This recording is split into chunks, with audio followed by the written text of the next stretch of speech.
Hey, Mike. Hey Anna, I was just going to ask, are you around later, maybe just to meet up and have a chat about that project? I'd love to, but after we finish this Zoom, I've got to go to the corner shop and get another box of sandwich bags. Oh, gosh, sandwich bags. You Golly, know why? I do know why, because we feed Paleo Ridge, and Paleo Ridge offers such a rich, diverse range of protein sources that it's such a great idea to thaw out, for example, wild venison and duck. Well, that's what Uh, I've done. So ours is just defrosting now, and by the time I'm done, it'll be defrosted. But it's a kilogram box, and obviously he's not going to eat all that today. So I'm going to take it out and put it in the different sandwich bags, and we put him back in the freezer, and he's got his meal for every day. That's brilliant. But you see, what I do, I go a step further. So when we get a delivery, I might also thaw out, for example, their lamb tripe and chicken. So that what I'm doing is decanting different protein sources into different freezer bags so that I can do this, which is ensure that Prudence and Mr. Binks, in every meal, they eat about four different protein All sources right, per okay. meal. Yeah, because there's evidence now out there in the field of nutrition that actually concurs that a minimum of three, ideally more, protein sources in a bowl at one time will maximize the microbiome and boost your dog's immune system. Oh, okay. Oh, well, we'll do that then. So I should then defrost like the tripe, the lamb tripe I have Yeah, definitely. as I well, mean, and mix them together. I mean, for Okay. me, I always have a bit of tripe in there.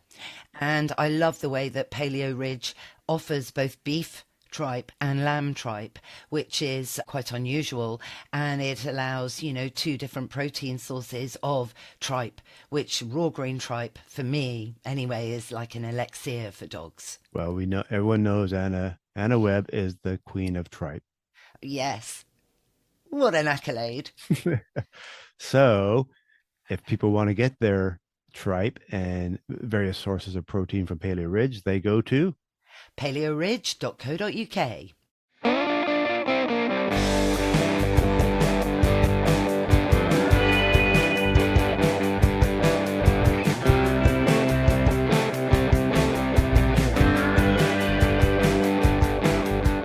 Hey, Mr. Binks, we're very excited because Discover Dogs is coming up. I think it starts on Saturday, the 15th of October, and that's why we're jumping on Zoom now to speak to Bill Lambert from the Kennel Club about what's going on there this year. I'm Anna Webb. Welcome to A Dog's Life.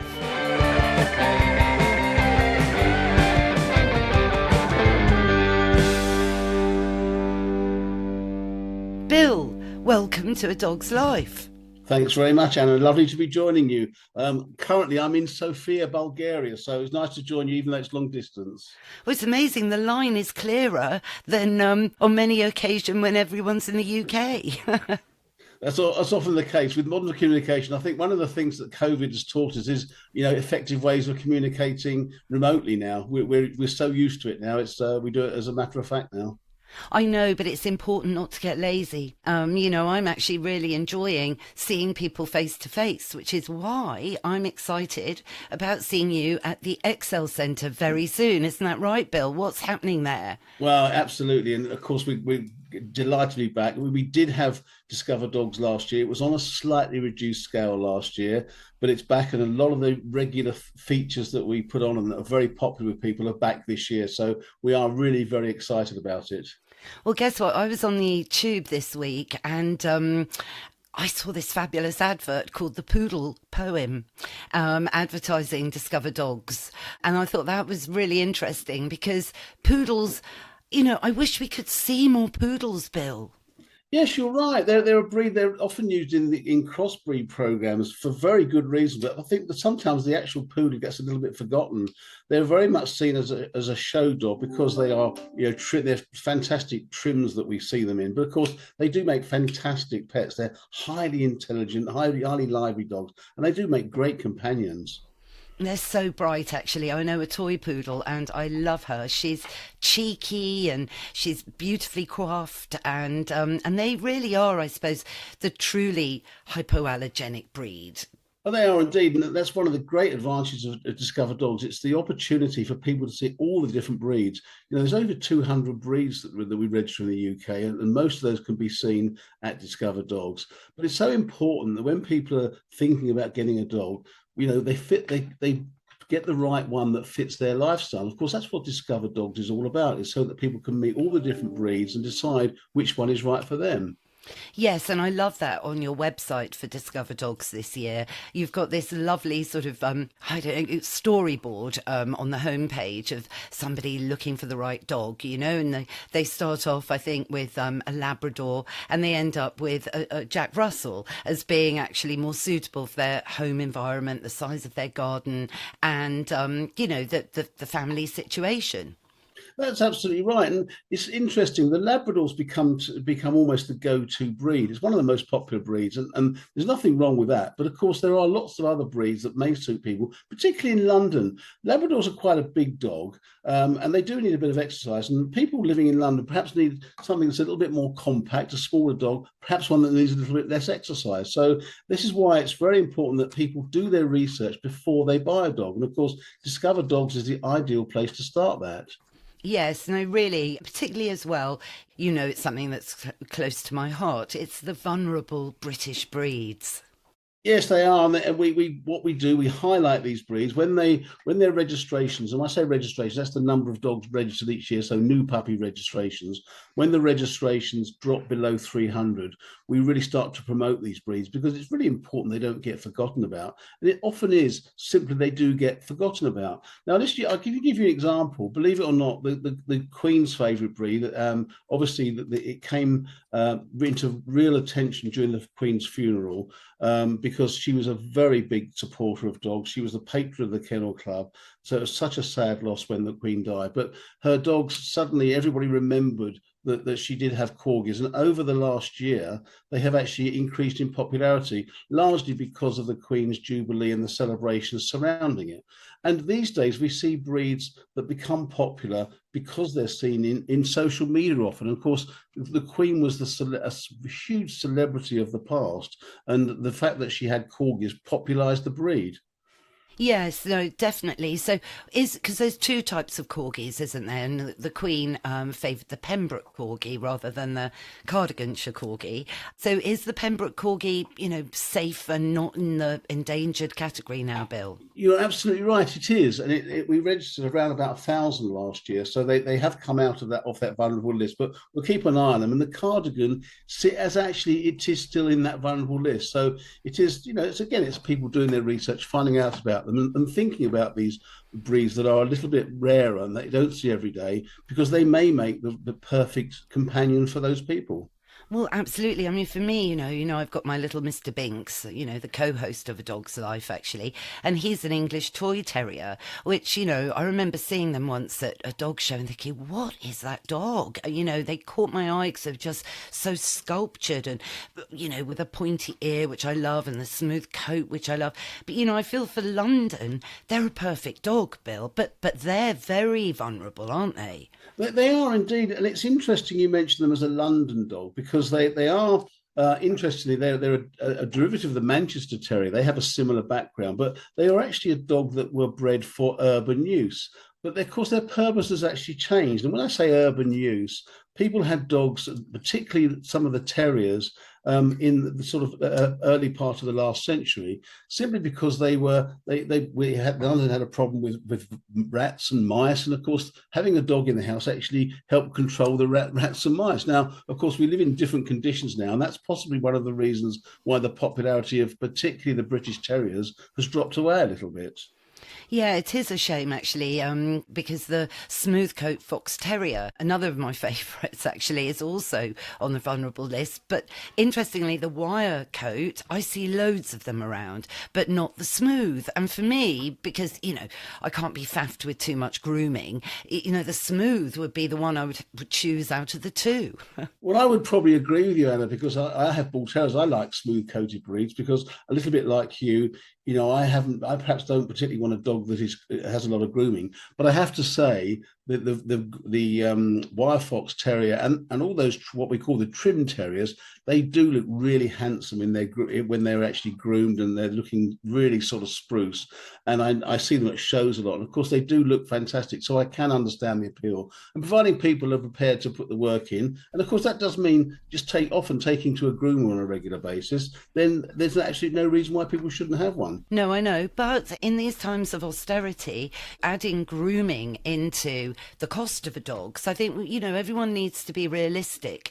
Dogs aren't cheap. And I think people coming to the show, which I know Discover Dogs does do, highlights, from an educational perspective, all the aspects of being a responsible pet parent, and the cost has to be factored in. You're absolutely right. And we are really concerned. We know that lots of people bought dogs through the pandemic as company, and perhaps some of those people are going back to work now. We are seeing somewhat of a welfare crisis. There's lots of dogs currently in rescue needing homes. So we are very concerned about that. And of course, we have on the crest of a cost of living crisis, or the beginning of a cost of living crisis, it is a concern that people may have to think twice about getting a pet or keeping their animals. So it is something that people should absolutely take into consideration when they're thinking about getting a dog. Absolutely. And we know that smaller dogs, they eat less. And I always say they do smaller poops, Bill. Well, yes, but I don't know that's necessarily a reason for not having a larger dog. But of course, the cost of food, you're absolutely right. The cost of food is a factor. And for a large dog, you're talking, possibly up to 10 times the amount of food that a small dog would eat. There's such a variety in dogs. You've got to remember, you've got dogs as small as a Chihuahua or a Yorkshire Terrier, right up to a St. Bernard or a Great Dane, and they eat correspondingly different amounts of food. So it is a consideration. They will cost considerably more to actually keep a larger dog. Yes, no, absolutely. But this is why Discover Dogs is so great. But moving away from kind of the pedigrees, at Discover Dogs every year, you have is it the main semi-final of Scruffs? That's right, it is. And of course, Scruffs is the crossbreed competition. We have heats right across the country. And you're absolutely right that Discover Dogs, we have one of the rounds there, and the winners of those rounds do go on and get the opportunity to compete at Crufts against alongside all the pedigree dogs. So it's a great achievement for people to actually enter. But of course, each of those dogs has a fantastic story. The rescue situations that they each come from, there's always a story to tell, and they are quite tear-jerking, some of them. Yeah, no, it is. And it is also fabulous to promote those dogs because I think some people kind of think, oh, no, I'm not sure about a rescue, because, don't know the background. We need a dog that we're going to raise from the get-go. And it puts people off, I think. Do you agree, Bill? And that's why we've seen such a surge in puppy buying.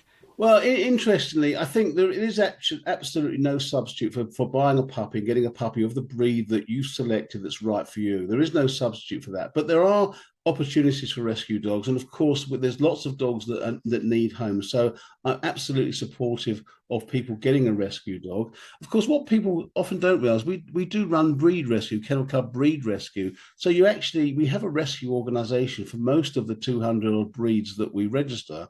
And therefore, there is an opportunity for people to actually rescue a dog of the breed that they want. And that's another thing that we will have on the show at Discover Dogs. There'll be a number of rescue organisations there that have rescue dogs that need rescuing of the various different breeds.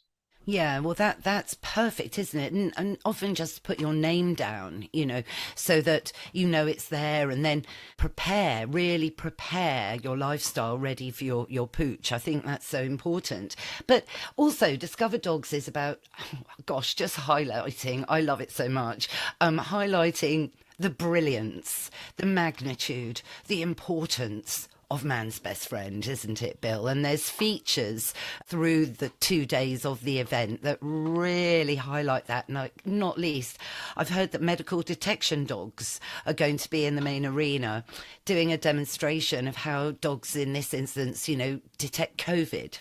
Dogs are man's best friend, as you rightly say, Anna, but of course they play a really useful part in our lives.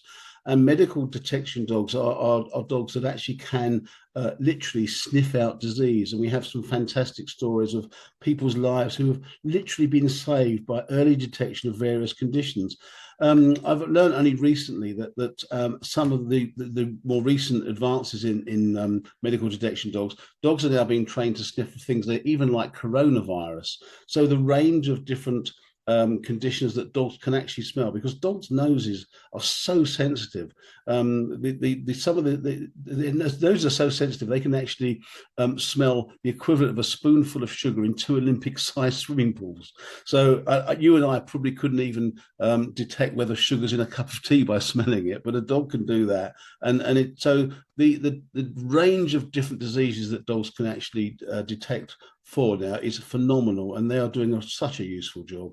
It is amazing, and they're really setting the way globally, I think, medical detection dogs. So, but visitors to the show, I think, are getting a sneak preview, well, not sneak preview, but, the opportunity to meet the dogs, talk to the trainers behind the dogs and learn more and see them in action. Absolutely, and there's also lots of other displays as well. There's the West Midlands Police. Their display team is on the show. There people can actually meet those people and talk to the people about the dogs and how they're trained.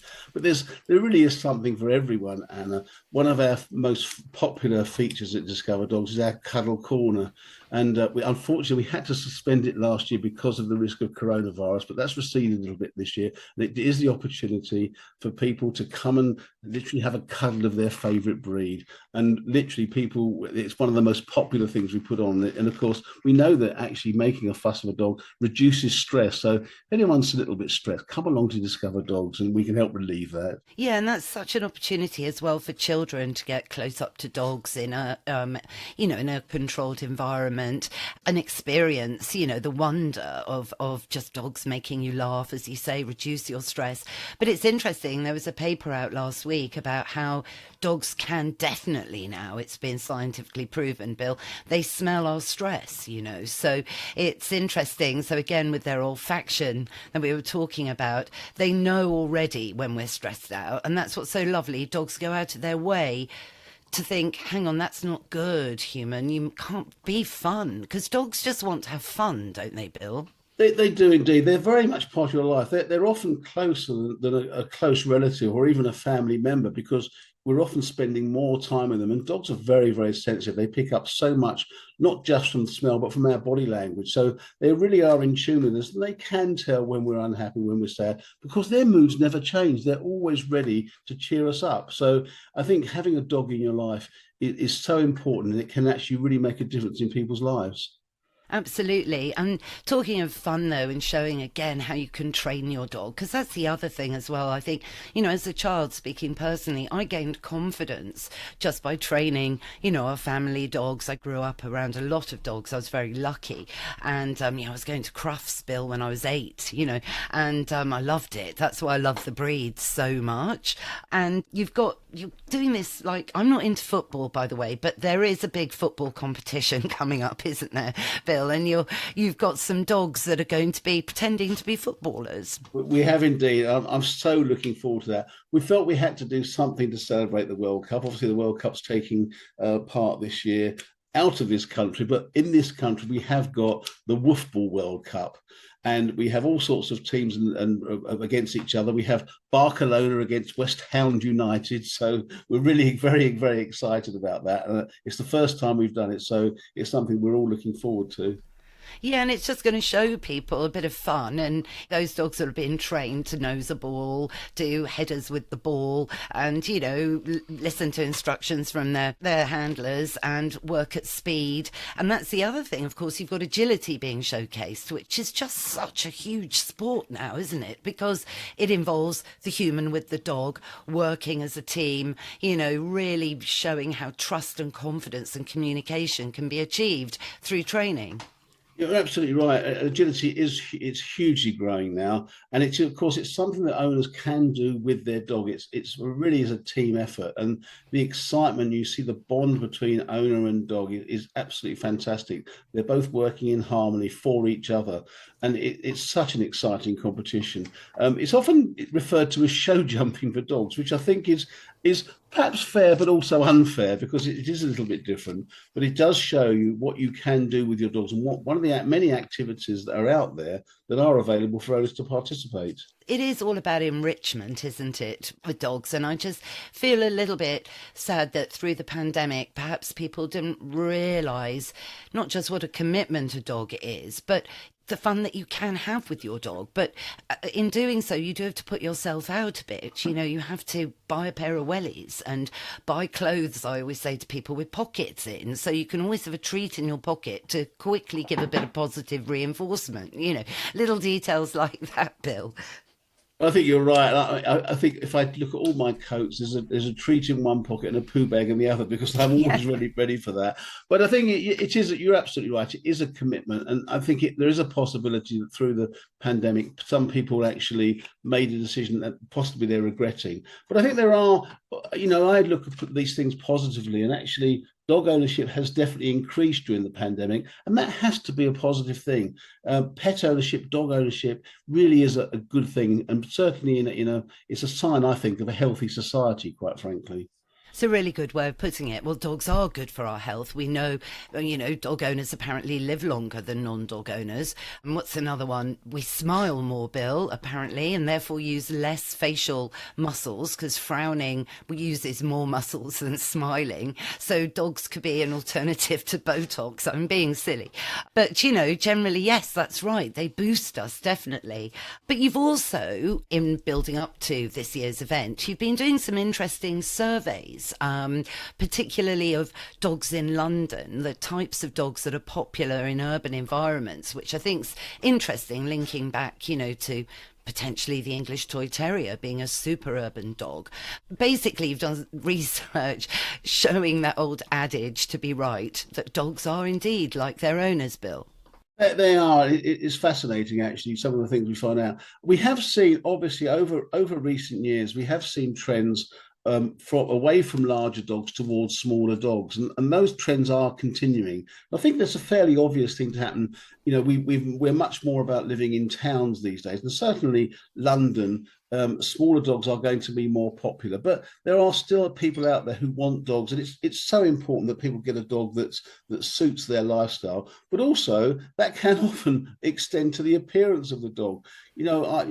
People often say I look like my dogs. I have a bull terrier now.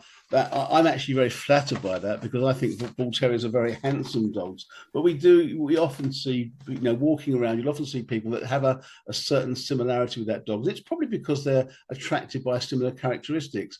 For example, if I was someone who had long blonde hair, maybe I'd like a dog that had long blonde hair as well. And that's fine, providing the characteristics of that dog actually suit my lifestyle. It's much more about the lifestyle and what the temperament of the dog rather than just the appearance. Yeah, definitely, definitely. And understanding really, I think, what the dog was bred for, as you said earlier, terriers, they're all feisty, they're all ready to go, they're fun, active, bright, perky dogs. And they had to be like that because they had to kill loads of very large rats. You can't be, a little bit, not up for it if that was your purpose in life. So I think terriers often get a bit of a bad rap, but I love miniature bull terriers, Bill. You know that. I've also got one. And I often wonder, if dogs are like their owners, what does it say about us liking bull terriers? Well, I'm often described as mad for having bull terriers because they are a lot of work. But it goes down for all dogs. I think that if you put a lot of work into something, then you get so much more out of it. And certainly training a bull terrier or miniature bull terrier is very rewarding because they are one of the more difficult dogs to actually train. But as long as you're prepared to do it and you know what you're taking on, then you can have great success and reap those rewards. Yes, oh, absolutely. You know, passing a Good Citizen Dog Scheme Award with Prudence, you know, was like winning Crufts, you know, the Best in Show trophy, Bill, when she was younger. It was really great. And then, you know, you kind of push your own boundaries in doing so, which I think is so important for people to do. But I've seen so many more miniature bull terriers around, Bill. Are they now no longer on the vulnerable breed list? You're absolutely. I was going to mention it earlier, Anna, but you're absolutely right. They have come off the vulnerable breed list now. Interesting, they are increasing in popularity, but the bull terrier, its larger cousin, is dropping in popularity. Now, it's not yet on the vulnerable list, and we'll keep an eye on that. But it's another indication, perhaps, of where the trends are going towards smaller dogs. I consider myself quite lucky because as I've got older, I've decided to downsize from bull terriers to miniature bull terriers. I had that alternative there. But of course, if you've been used to a larger dog, a German Shepherd, for example, we don't have such a thing as a miniature German Shepherd, but we do have another over 199 other breeds to choose from. So there is a breed out there for everybody. Yes, it's funny. Prudence has just made friends with a standard bully. You'd love him. He's called Steve. He's only one. He's huge, and they get on really well. He's white with some brown patches. He's a character. But again, that's again what you get. You get a full-on personality. And I say this to people with miniature bull terriers, you know, it might be small, but it's a rocket. Well, my brother-in-law describes my miniature bull terriers as a 12-volt packet, a 12-volt battery in a 6-volt pack. So there's all the energy crammed up in a small space. I know. And it's just, you know, they're always up to mischief. They're always thinking ahead. That's what I love about them. I mean, Prue's thinking ahead at the moment. So, but she's been very well behaved, hasn't she, Bill, so far for this episode? You may have heard a bit of clanking in the background. That was her chew.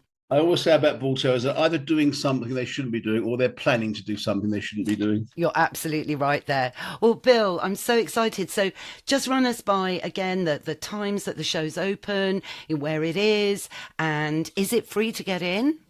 Well, no, it's not. It is. Children under 8 can go in free, but it's actually tickets available now from £15. So it is cheaper if you buy tickets in advance. It's on the 15th and 16th at the Excel Centre. So we're looking forward to welcoming people along. Well, I can't wait to see you there, Bill. I hope you will be there. I will be there. I'll be there with open arms waiting to greet you, Anna. Oh, can't wait, Bill. Thank you so much for this. Great stuff. Looking forward to seeing you. Well, that's our show, Mr. Binks. What did you think? Yes, I know. It is, of course, going to be a great weekend at Discover Dogs. What's that? You're right. It is time for Woof of the Week. If you're thinking about getting a puppy, please remember that there are over 200 different breeds to choose from, and consider your own experience and your lifestyle when choosing your pup. Well, I hope you all enjoyed it. If you did, go on, please rate and review the show wherever you tune into your podcasts. Thanks again, of course, to Bill Lambert from the Kennel Club, and all the links will be in the show notes. Thanks, of course, to Mike Hansen, my producer. Find out more about Mike and his team at Pod People UK. And don't forget that you can now join a Dog's Life Club through Patreon, and all the links are in the show notes. What's that, Mr. Binks? Yes, you're right. We will be back in your feed next Sunday. So why don't you go and subscribe now? It's free. And that way you'll never miss another show. Bye for now.